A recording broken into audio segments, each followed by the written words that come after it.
Curriculum for Optical Diagnosis Training in Europe.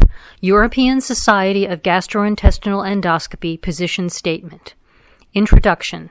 Real-time optical diagnosis emerged more than 40 years ago with the application of dyes such as indigo carmine and methylene blue during endoscopic examination, and further developed with the introduction of high-definition imaging, optical magnification, and virtual chromoendoscopy. All these developments allow detailed inspection of the digestive mucosa, visualizing the mucosal pattern and enhancing the microvasculature, which are of pivotal importance in characterizing carcinogenesis and inflammation. Optical diagnosis during endoscopy is an important skill for predicting histology to guide optimal treatment and surveillance decisions. Choosing the appropriate treatment method should balance under and over treatment of patients and reduce treatment-related costs. Furthermore, recent studies have demonstrated that implementing an optical diagnosis strategy for diminutive colorectal lesions could reduce the colonoscopy-associated costs for histopathology and polypectomy substantially, besides reducing patient burden.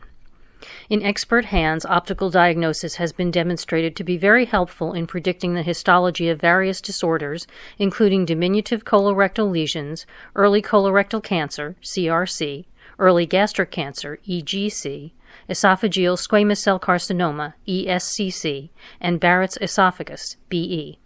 However, the performance of optical diagnosis by endoscopists varies greatly and depends on training, experience, and equipment. At the moment, standardized training courses based on validated classification systems, aiming to reach and maintain optical diagnosis skills for endoscopists, are very rare. The available training courses demonstrate a huge variability in their content, the endoscopy system, and the setting of the training. Training is generally done by classroom teaching or computer-based training and may consist of images, videos, or real-time endoscopies. Endoscopists attending such courses may have varying experience and access to different types of endoscopic equipment and enhanced imaging techniques with or without magnification. Optimization of the current practice of optical diagnosis and concurrent training curricula are therefore warranted. The recommendations presented in this curriculum are based on a consensus among optical diagnosis experts who are involved in optical diagnosis training. Main recommendations.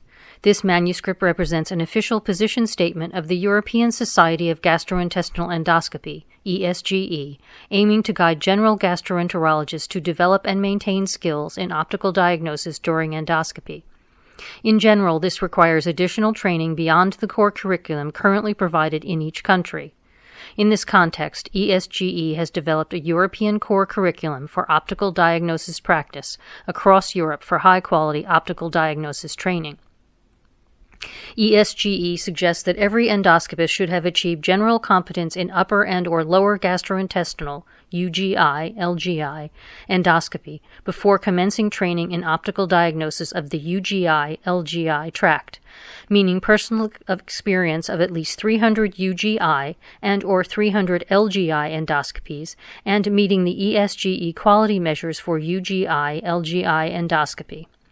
ESGE suggests that every endoscopist should be able and competent to perform UGI, LGI endoscopy with high-definition white light combined with virtual and or dye-based chromoendoscopy before commencing training in optical diagnosis. ESGE suggests competency in optical diagnosis can be learned by attending a validated optical diagnosis training course based on a validated classification and self-learning with a minimum number of lesions. If no validated training course is available, optical diagnosis can only be learned by attending a non-validated on-site training course and self-learning with a minimum number of lesions.